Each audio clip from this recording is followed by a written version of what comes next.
शहलानिकार, आपको बता दें कि प्रधानमंत्री नरेंद्र मोदी ने थिम्पू में एक अत्याधुनिक अस्पताल का उद्घाटन किया है। ये अस्पताल आपको बता दें कि भारत सरकार की मदद से बना है। ग्यालसुएन सुनपेमा मातृ एवं शिशु अस्पताल, ये अस्पताल बेहद खास इसलिए भी है क्योंकि इसमें भारत का कंट्रीब्यूशन है। भारत की मदद से यह अत्याधुनिक अस्पताल बनाया गया है। हमारे सहयोगी संवाददाता नीरज हमारे साथ ज्यादा जानकारी के साथ मौजूद हैं। नीरज, प्रधानमंत्री नरेंद्र मोदी, और ये तस्वीरें हम देख रहे हैं अपने टीवी स्क्रीन पर। प्रधानमंत्री नरेंद्र मोदी इस समय उन्होंने एक अत्याधुनिक अस्पताल का उद्घाटन किया है। ये तस्वीरें बहुत खास, क्या कुछ कह रही हैं तस्वीरें और कैसा है ये अस्पताल, आप हमारे दर्शकों को बताइए। देखिए, इस अस्पताल की अगर बात करें और शैला अत्याधुनिक अस्पताल है और खासतौर से जो गर्भवती महिलाएं हैं और जो बच्चे हैं उनको लेकर ये अस्पताल तमाम सुविधाओं से युक्त है। इससे पहले कोई एक्सक्लूसिव इस तरह का अस्पताल भूटान के अंदर नहीं था, खासतौर से थिम्पू में, और बड़ी संख्या में जो महिलाएं और बच्चे होते थे उनको दिक्कतों का सामना करना पड़ता था। जब कोई गंभीर बीमारी होती थी उसके लिए उन्हें या तो कोलकाता जाना पड़ता था या फिर भारत के किसी दूसरे हिस्से, गुवाहाटी वगैरह में, गैंगटॉक में अपना इलाज कराने के लिए जाना पड़ता था। तो इस तरह की जो अत्याधुनिक सुविधाएं वो थिम्पू में मौजूद नहीं थी, और अगर मौजूद भी थी तो काफी कम मात्रा में थी, जिसके कारण लोगों को परेशानी होती थी। और यही कारण है कि भारत सरकार ने जो भूटान के लोग हैं उनकी परेशानियों को समझा और ये अत्याधुनिक महिला और जो बाल अस्पताल है वो प्रधानमंत्री नरेंद्र मोदी ने इसका उद्घाटन किया है। और भारत के सहयोग से ये अस्पताल बना है जिसमें बेड भी काफी मात्रा में है, इसके अलावा ओटी भी है और ऑपरेशन थिएटर भी है। तमाम तरह की जो सुविधाएं, एक्सरे से लेकर जो MRI टेस्ट तक की वो सुविधाएं यहाँ पर मौजूद है। और ये अस्पताल बताता है कि भारत किस तरीके से भूटान के हर क्षेत्र में जो सहयोग है वो लगातार कर रहा है। अगर आप देखें तो आर्थिक सहयोग की अगर हम बात करें, इसके अलावा हेल्थ सेक्टर की बात करें, एजुकेशन सेक्टर की बात करें, भारत लगातार कोशिश करता है कि भूटान उनको ज्यादा से ज्यादा जो बेहतर सुविधा है वो मिल सके, और जो हेल्थ सेक्टर है, चिकित्सा सुविधाओं की जो जरूरत है भूटान के लोगों की है उसको भारत पूरा कर सके। और ये अस्पताल बताता है कि आने वाले समय में भूटान के खासतौर से हेल्थ सेक्टर में एक मील का पत्थर साबित होगा। और ये सिर्फ सिलसिला यहीं पर नहीं है, आपने देखा भी है कि प्रधानमंत्री ने इस बात का जिक्र किया है कि आने वाले 5 साल में 10,000 करोड़ की जो सहायता है वो भारत करेगा भूटान को।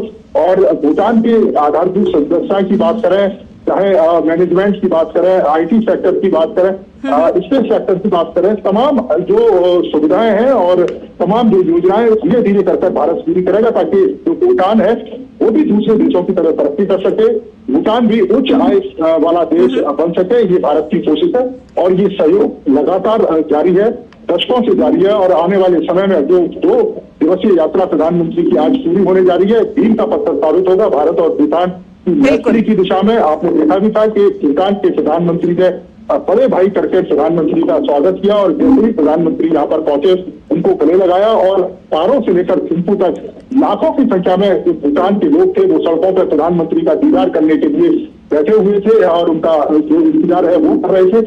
उस समय प्रधानमंत्री इनमें से उनका काफिला गुजरा, प्रधानमंत्री ने अपने काफिले को रोका भी और जो लोग हैं उनसे बातचीत भी करी और उनके साथ जो समय है वो भी थोड़ा सा बताया। जब प्रधानमंत्री अपने होटल पहुंचे वहां पर भी उनका ग्रांड वेलकम किया गया। उसके बाद जब प्रधानमंत्री को यहाँ के भूटान के सर्वोच्च नागरिक सम्मान से सम्मानित किया गया था, उस समय भी सांस्कृतिक कार्यक्रम हुए और खासतौर से गुजराती भाषा में जो गाना वहां पर गाया गया और उससे प्रधानमंत्री काफी कह सकते हैं कि अभिभूत हुए। और उन्होंने इस बात का जिक्र भी किया कि भारत और भूटान के जो संबंध है वो आत्मीय संबंध है, मधुर संबंध है और बहुत गहरे संबंध है, और आने वाले समय में ये संबंध और ज्यादा गहरे होंगे। और भारत भूटान की किसी भी समस्या में, किसी भी परेशानी में उसके साथ खड़ा हुआ है, वो पीछे नहीं हटेगा और हमेशा जो सहयोग है वो भारत की तरफ से उनको मिलता रहेगा। भारत के लोग भी भूटान के लोग को अपने से अलग नहीं समझते। यही कारण है कि प्रधानमंत्री ने पीपल टू पीपल कनेक्ट की बात की और इस बात का जिक्र किया कि बड़ी संख्या में भूटान के जो बच्चे हैं वो भी पढ़ने के लिए भारत आते हैं और भारत से भी बड़ी संख्या में जो टूरिस्ट वो भूटान जाते हैं। तो आने वाले समय में ये दोनों ही देश अपने संबंधों को एक नई ऊंचाइयों पर लेकर जाएंगे। भूटान के जो राजा हैं उन्होंने भी इस बात का जिक्र किया कि भारत एक सच्चा मित्र है और हमेशा से परेशानियों में भूटान के साथ खड़ा रहा है। तो ये कह सकते हैं कि प्रधानमंत्री की जो 2 दिवसीय यात्रा जो आज जैसा समापन होने जा रहा है, काफी मायने में दोनों देशों के संबंध में शैला मील का पत्थर साबित, बिल्कुल मील का पत्थर साबित होंगे। और कल हमने देखा जिस प्रकार से जब उनका स्वागत हुआ, तो जिस प्रकार से दोनों देशों का जो सांस्कृतिक कनेक्ट देखा गया, सांस्कृतिक आदान प्रदान देखा गया, वो वाकई ये दर्शाता है कि दोनों देशों के बीच जो संबंध है वो किस प्रकार से और गहरे और ज्यादा खास होते जा रहे हैं। हम जानते हैं कि प्रधानमंत्री नरेंद्र मोदी की हमेशा कोशिश रही है, नेबरहुड फर्स्ट पॉलिसी पर वो हमेशा जोर देते रहे हैं। और ये माना भी जा रहा था कि ये जो दौरा है वो बेहद महत्वपूर्ण इसलिए भी है क्योंकि दोनों देशों के बीच जो दोस्ती है, जो संबंध है, वो और भी ज्यादा प्रगाढ़ होंगे, और भी ज्यादा गहरे होंगे। और उसकी जो है एक तस्वीर नजर भी आ रही है जिस प्रकार से स्वास्थ्य के क्षेत्र में ये बड़ा योगदान भारत की ओर से। देखिए, बिल्कुल संबंध और गहरे होंगे और आप इस बात से समझ सकते हैं कि प्रधानमंत्री इंडिया में, भारत के अंदर इतने ज्यादा व्यस्त हैं, चुनावी उनके कार्यक्रम हैं, पूरे देश में लगातार उनके दौरे हैं, और उसके बावजूद भी प्रधानमंत्री भूटान 2 दिवसीय यात्रा पर पहुंचते हैं। और खास तौर पर इस बात का उन्होंने जिक्र भी किया कि जब पहली बार उन्होंने प्रधानमंत्री पद की शपथ ली तो पहली विदेश यात्रा उनकी भूटान थी। तो ये बताता है कि भूटान भारत के दिलों में किस तरह से बसता है। और खासतौर से मोदी इस बात का लगातार जिक्र करते रहे कि एक स्वाभाविक मित्र है भूटान। और आपने देखा भी होगा कि कोरोना काल में जब तमाम देशों के दरवाजे बंद हो गए थे, तमाम देश अपने अंदर तक सिमट कर रह गए थे, उस समय ये भारत ही था जिसने आगे बढ़कर भूटान की सहायता करी थी। और जो कोरोना दवाइयों की जो खेप है, जो वैक्सीन है, वो भूटान तक पहुंचाई थी ताकि भूटान के लोगों को सुरक्षित रखा जा सके। इसी तरीके से आप देखें तमाम जो क्षेत्र हैं उन क्षेत्रों में भारत हमेशा से कोशिश करता है कि भूटान की जो सहायता है वो ज्यादा से ज्यादा की जाए। उनकी जो जल विद्युत परियोजना है उसमें भारत लगातार सहयोग कर रहा है। आपने देखा होगा कि आने वाले समय में अभी जो सबसे ज्यादा जो फोकस है वो रेल कनेक्टिविटी और एयर कनेक्टिविटी पर प्रधानमंत्री नरेंद्र मोदी ने इसका जिक्र भी किया था कि हम लैंड कनेक्टिविटी की बात करते हैं, लेकिन अब हम आगे बढ़कर जो रेल कनेक्टिविटी है, वाटर कनेक्टिविटी है, एयर कनेक्टिविटी है, इस दिशा में हम तेजी के साथ कार्य करेंगे। और अगर आप देखें कि आने वाले समय में जब रेल कनेक्टिविटी भारत और भूटान के बीच में हो जाएगी तो बड़ी संख्या में जो भूटान का जो सामान है वो भारत जा सकता है। और भारत का जो सामान है, क्योंकि 80% के करीब जो सामान है भारत से आयात होता है भूटान के लिए, क्योंकि भूटान के लोग और भूटान की सरकार आयात करती है उन तमाम जरूरतों के सामान की भारत से। तो वो सुविधा भी लोगों को मिलेगी। जल कनेक्टिविटी अगर और बेहतर होगी तो सामान को एक दूसरे के यहाँ पहुंचाने में बहुत ज्यादा दिक्कत नहीं आएंगी। लोग भी जो वाटर कनेक्टिविटी के थ्रू एक स्थान से दूसरे स्थान पर जा पाएंगे। आपने भारत में भी देखा होगा कि किस तरीके से जो वाटर कनेक्टिविटी की दिशा में तेजी के साथ कार्य है, तो वही लाभ अगर भूटान के लोगों को भी मिलेगा तो उसकी जो आर्थिक स्थिति है वो भी सुदृढ़ होगी। और इसके अलावा आप अगर देखें पर्यटन के क्षेत्र में भी भूटान में अपार संभावनाएं, अगर उस दिशा में भी आने वाले समय में कार्य किया जाएगा तो उसका लाभ भी भूटान के लोगों को मिलेगा। तो ये एक लंबी कह सकते हैं कि सोच के तहत प्रधानमंत्री ने इस बात का जिक्र किया था कि आने वाले 5 साल में 10 लाख करोड़ का जो 10,000 करोड़ का जो सहायता है वो भूटान के लोगों को जो मोदी सरकार है वो देगी, ताकि यहाँ के आधारभूत ढांचे का विकास हो सके और यहाँ के जो लोग हैं उनकी भी बेहतरी के लिए तमाम योजनाएं यहाँ पर लागू किया जा सके। नीरज, ये तो बात हुई कनेक्टिविटी की, चाहे वो रेल कनेक्टिविटी हो, जल कनेक्टिविटी हो, तमाम तरह से कनेक्टिविटी जो है वो विकास को रफ्तार देती ही है। साथ ही साथ ऊर्जा, व्यापार, डिजिटल संपर्क, अंतरिक्ष, इन तमाम क्षेत्रों में समझौता ज्ञापनों का आदान प्रदान हुआ है। ये भी तमाम जो समझौता ज्ञापन है ये महत्वपूर्ण है विकास के लिहाज से देखा जाए तो। देखिए, बिल्कुल महत्वपूर्ण है। आप देखें कि अंतरिक्ष के क्षेत्र में भारत एक नई ऊंचाइयों पर पहुंचा है। चंद्रयान मिशन की सफलता ये बताती है कि अब भारत दुनिया के गिने चुने देशों में शामिल है जो अंतरिक्ष में चंद्रमा तक पहुंचे हैं और अंतरिक्ष में तमाम अपने सफल अभियान चला रहे हैं। और दूसरा, इसरो की अगर बात करें तो भूटान के तमाम जो वैज्ञानिक हैं वो इसरो में भी अपना योगदान दे रहे हैं। और इसके अलावा इसरो के द्वारा जो सैटेलाइट छोड़े जा रहे हैं भूटान के लिए, वो भूटान के दूर दराज के गांवों में, चाहे शिक्षा की बात करें, मौसम की खबरों की बात करें, उस तरह का जो सहयोग है वो भूटान के लोगों के लिए भारत सरकार की तरफ से लगातार मिल रहा है और उसके जो सैटेलाइट है वो इस दिशा में तेजी के साथ कार्य कर रहे हैं। भूटान के दूर दराज के इलाकों में चाहे अगर हम एजुकेशन की बात करें, स्मार्ट सिटी, स्मार्ट क्लासेस की बात करें, इंटरनेट कनेक्टिविटी की बात करें, तो इस दिशा में भी तेजी के साथ जो कार्य है वो हो रहा है और उसका जो लाभ है भूटान के जो बच्चे हैं और भूटान के जो युवा हैं उनको मिल रहा है। अब प्रधानमंत्री का इस बात का जिक्र का कि यहाँ पर आधारभूत ढांचे को इस तरीके से डेवलप किया जाए, यहाँ पर उद्योग धंधों को इस तरीके से लगाया जाए, आईटी सेक्टर में इस तेजी के साथ काम किया जाए ताकि जो भूटान के युवा हैं उनको भूटान में ही जॉब मिल सके और भूटान के अंदर रहकर वो अपना विकास कर सकें और देश की आर्थिक तरक्की में अपना योगदान दे सकें। इस तरह की जो योजनाएं हैं वो दोनों देश इस पर सहमत हुए हैं और आने वाले समय में भूटान की आर्थिक तरक्की का जो रास्ता है वो कह सकते हैं कि ये 7 जो समझौते हुए हैं भारत के साथ वो खोलेंगे और युवाओं को और भूटान के लोगों को इसका बड़ा लाभ भी मिलने जा रहा है। और नीरज, हम जानते हैं कि भारत कृषि प्रधान देश है और कृषि के क्षेत्र में जिस तरह से नए नए कीर्तिमान, जिस तरह से कृषि के क्षेत्र में नई नई तकनीकों का भी ईजाद करके कृषि को और ज्यादा आगे बढ़ावा देने पे, आय दोगुनी करने पर भी फोकस है। कृषि के क्षेत्र में जो समझौता है वो कितना महत्वपूर्ण होगा? देखिए महत्वपूर्ण है और आप देखें कि अत्याधुनिक कृषि के जो साधन हैं वो भारत के पास मौजूद हैं। हम लगातार अपनी कृषि को उन्नत कर रहे हैं और अगर हमारी कृषि उन्नत हो रही है और जिस तरीके से प्रधानमंत्री की जो योजना है कि पड़ोसी प्रथम, और उस योजना का लाभ अगर भूटान के लोगों को मिलेगा तो निश्चित तौर पर भूटान के जो लोग खासतौर से जो कृषि से जुड़े हुए हैं उनको उसका आर्थिक लाभ भी होगा। आप देखें कि भूटान एक ऐसा देश है जहां पर पूरे देश के अंदर यूरिया का प्रयोग नहीं किया जाता।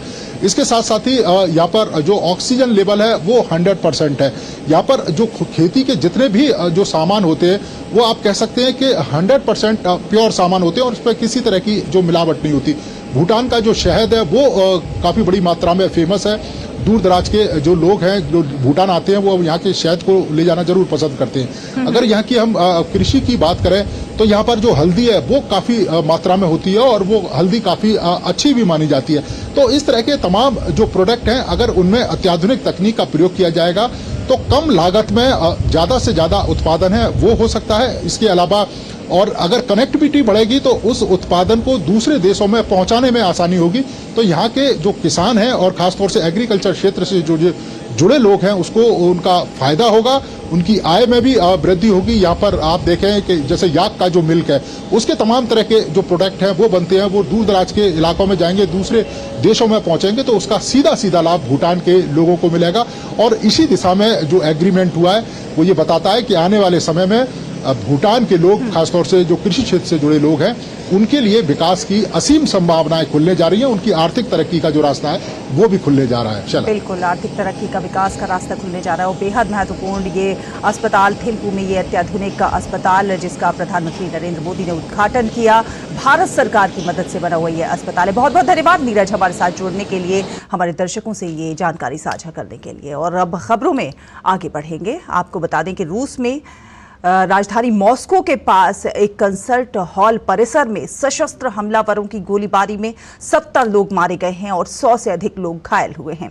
3 हथियारबंद हमलावरों ने मॉस्को के बाहरी इलाके में स्थित क्रोकस सिटी हॉल के अंदर गोलीबारी की। घटनास्थल पर त्वरित सुरक्षा कार्रवाई टीम स्वाट को बुलाया गया है।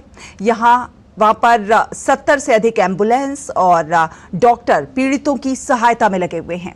इस परिसर की छत पर भीषण आग लगी है और विशेष रूसी सुरक्षा बल को घटनास्थल पर तैनात किया गया है।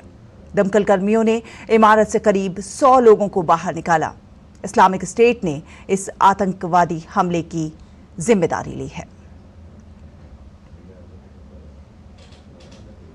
और प्रधानमंत्री नरेंद्र मोदी ने रूस की राजधानी मॉस्को में हुए आतंकवादी हमले की कड़े शब्दों में निंदा की है। उन्होंने एक्स पर पोस्ट करके कहा है कि हम मॉस्को में हुए जघन्य आतंकवादी हमले की कड़ी निंदा करते हैं। हमारी संवेदनाएं और प्रार्थनाएं पीड़ित परिवारों के साथ हैं। दुख की इस घड़ी में भारत रूसी सरकार और लोगों के साथ एकजुटता से खड़ा हुआ है।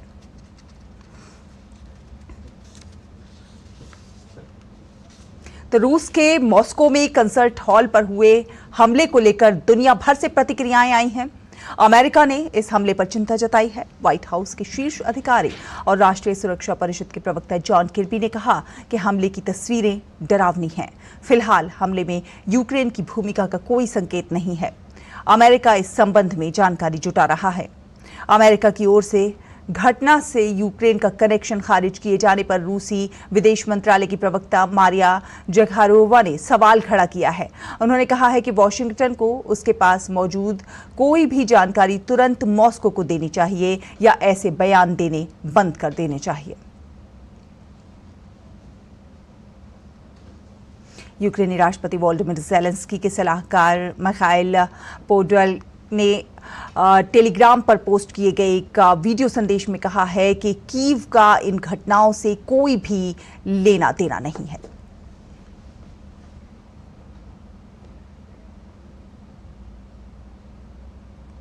वहीं इटली के प्रधानमंत्री जॉर्जिया मेलोनी ने एक्स पर कहा है कि मॉस्को में निर्दोष नागरिकों के नरसंहार की भयावहता अस्वीकार्य है। इस जघन्य कृत्य की इटली सरकार कड़ी और पूरे तरीके से निंदा करती है। फ्रांस के विदेश मंत्रालय ने मॉस्को में हुए हमले की तस्वीरों को भयावह बताया है। फ्रांस के विदेश मंत्रालय ने एक्स पर कहा है कि हमारी संवेदनाएं पीड़ितों और घायलों के साथ साथ रूसी लोगों के साथ भी हैं। इन जघन्य कृत्यों के कारणों को निर्धारित करने के लिए सभी प्रयास किए जाने चाहिए।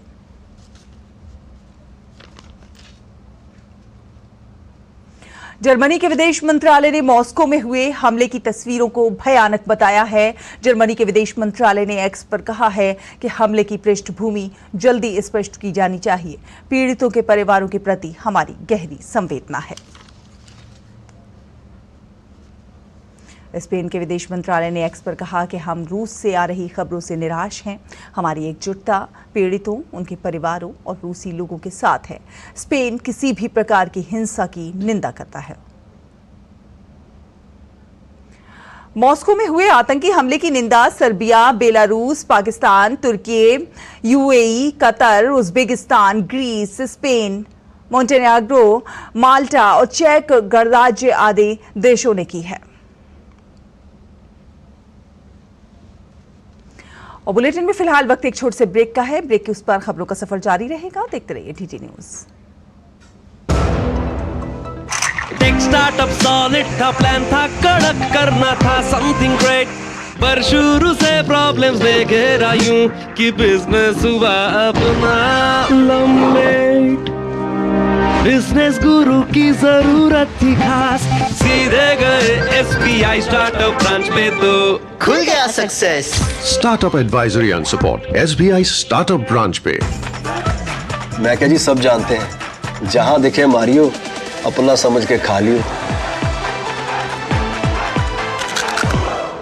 चुलबुलापन जिसकी हर बात में भूल जाए, मेरी जैसी मेरी अपनी पताका। पताका चाय, गजब का स्वाद। ब्रेक के बाद स्वागत है आपका। आप देख रहे हैं डीडी न्यूज। आपको बता दें, भारतीय जनता पार्टी की केंद्रीय चुनाव समिति की आज बैठक होगी। सीईसी की बैठक के बाद यूपी की शेष 24 लोकसभा सीटों पर प्रत्याशियों की सूची भी जारी की जा सकती है। भाजपा अब तक यूपी में लोकसभा के 51 उम्मीदवारों की सूची जारी कर चुकी है। 2 सीटें रालोद और 1 सीट सुभाषपा को दी गई है, जबकि 2 सीट अपना दल एस को दी जानी है। ऐसे में भाजपा के कोटे की शेष बची 24 सीटों पर उम्मीदवार तय होने हैं। इसके लिए 18 मार्च को दिल्ली में भाजपा की कोर कमेटी की बैठक हुई थी, जिसमें यूपी लोकसभा के प्रत्याशियों के नाम पर मंथन हो चुका है। अब इस पर सीईसी की बैठक में मुहर लगनी है। और कांग्रेस ने आगामी लोकसभा चुनावों के लिए पार्टी के प्रचारकों के लिए चुनावी दौरे के लिए 2 सदस्यीय समिति बनाई है। लोकसभा चुनाव के मद्देनजर कांग्रेस अध्यक्ष मल्लिकार्जुन खड़गे ने एक 2 सदस्यीय समिति का गठन किया है। इस कमेटी में रणदीप सुरजेवाला और मनीष चतरथ का नाम शामिल है। केसी वेणुगोपाल द्वारा जारी की गई सूची में लिखा गया है कि कांग्रेस अध्यक्ष ने तत्काल प्रभाव से वरिष्ठ नेताओं के चुनाव प्रचार दौरों के समन्वय एवं आयोजन हेतु 2 सदस्यीय समिति का गठन किया है। ये समिति देश भर में कांग्रेस के वरिष्ठ नेताओं के दौरों और रैलियों का शेड्यूल बनाएगी। इसमें किस नेता को किस दिन किस प्रदेश में प्रचार प्रसार के लिए जाना है, ये काम इस कमेटी को तय करना है। और समाजवादी पार्टी ने लोकसभा चुनाव के साथ उत्तर प्रदेश की 4 विधानसभा सीटों पर होने वाले उपचुनाव के लिए अपने 3 उम्मीदवारों की घोषणा की है। सपा ने ददरौल विधानसभा क्षेत्र से अवधेश कुमार वर्मा को, गैंसड़ी विधानसभा क्षेत्र से राकेश यादव को और दुद्धी विधानसभा क्षेत्र से विजय सिंह गोंड को अपना उम्मीदवार घोषित किया है। चौथी सीट लखनऊ पूर्व सीट को लेकर कांग्रेस से तालमेल हो सकता है।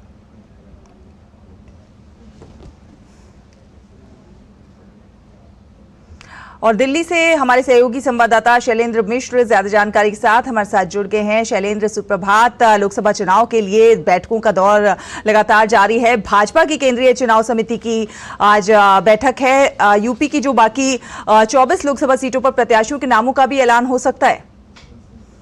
देखिए, आज की जो संभावित केंद्रीय चुनाव समिति की बैठक है उसमें न केवल उत्तर प्रदेश बल्कि महाराष्ट्र, राजस्थान, उड़ीसा, आंध्र प्रदेश सहित जो तमाम राज्यों की जो बाकी बची सीटें हैं उस पर मुहर लगने की उम्मीद जताई जा रही है, क्योंकि भारतीय जनता पार्टी ये नहीं चाहती कि उम्मीदवारों के ऐलान में आप कोई देरी हो। चूंकि हमने देखा है जो 4 सूची आई उसमें 195 उम्मीदवारों के नाम का ऐलान, फिर 72 उम्मीदवारों के नाम का ऐलान, फिर तमिलनाडु के उम्मीदवारों के नाम के ऐलान को लेकर 2 सूची आई, पुडुचेरी के उम्मीदवार के नाम का ऐलान किया जा चुका है। बीजेपी का मोटे तौर पर सभी राज्यों में जो सहयोगी है उनके साथ सीट बंटवारा हो चुका है। कल ही 2 सीट मेघालय में एनपीपी को देने की बात कही गई। लक्षद्वीप की सीट एनसीपी के जो अजित पवार गुट है उनको, उनके उम्मीदवार को समर्थन की बात कही गई। अब उड़ीसा में बीजेपी अकेले चुनाव लड़ने जा रही है। सभी लोकसभा सीटों पर इसका ऐलान हो चुका है। बाकी राज्यों में तकरीबन गठबंधन हो चुका है, इसकी सीटों का ऐलान हो चुका है। तो अब बीजेपी कोई देर नहीं करना चाहती और हम देखेंगे कि संभावित जो केंद्रीय चुनाव उसमें तमाम राज्यों की बाकी बची सीटों पर चर्चा होगी और उसके बाद संभवतः कल तक ऐलान कर दिया जाएगा। चलिए, आप अपनी नजर बनाकर रखिए शैलेंद्र, आगे फिर आपसे संपर्क करेंगे, ज्यादा जानकारी हासिल करेंगे। फिलहाल धन्यवाद हमारे साथ जुड़ने के लिए। और इसी के साथ एक और छोटे से ब्रेक का है। जल्द हाजिर होंगे, देखते रहिए डीटी न्यूज। मैं क्या जी, सब जानते हैं जहां दिखे मारियो अपना समझ के खा लियो। चुलबुलापन जिसकी हर बात में भूल जाए, मेरी जैसी मेरी अपनी पताका। पताका चाय, गजब का स्वाद। कोविड ने हम लोगों को work from home and flexibility दोनों सिखा दी। Handling my job responsibilities and अपना घर। एनपीएस भी इसी तरह फ्लेक्सिबल है। इन्वेस्टमेंट ऐप के थ्रू अपना अकाउंट इजीली ओपन किया और अब उसी ऐप के थ्रू अपना अकाउंट फुल्ली ऑपरेट कर रहा हूँ। कोई रिस्ट्रिक्शन नहीं है, किसी भी समय लॉग इन कर सकता हूँ और अपने इन्वेस्टमेंट की अमाउंट चेंज भी कर सकता हूँ। जितना पॉसिबल होता है उतना अपने इनकम से बचाता हूँ और अपने एनपीएस अकाउंट में इन्वेस्ट करता हूँ। अपने बेहतर कल को सुनिश्चित करने के लिए एनपीएस जरूरी है। ब्रेक के बाद स्वागत है आपका। आप देख रहे हैं डीटी न्यूज। आपको बता दें, मध्य प्रदेश में धार स्थित भोजशाला में ज्ञानवापी की तरह वैज्ञानिक सर्वे का आज दूसरा दिन है। दिल्ली और भोपाल के अफसरों की सर्वे टीम ने सूर्योदय के साथ ही दूसरे दिन अपना काम करना शुरू कर दिया है। ये काम सूर्यास्त तक चलेगा। इससे पहले सर्वे की टीम ने कल दोपहर में नमाज से पहले सर्वे का काम किया था। टीम ने भीतर जाकर परिसर की लंबाई और चौड़ाई नापी और वीडियोग्राफी की। सर्वे के लिए प्रशासन ने भोजशाला परिसर के भीतर और बाहर सुरक्षा के कड़े बंदोबस्त किए हैं। इसी के साथ इस बुलेटिन में फिलहाल इतना ही। डीटी न्यूज पर खबरों का सफर लगातार जारी है। देखते रहिए डीटी न्यूज। नमस्कार।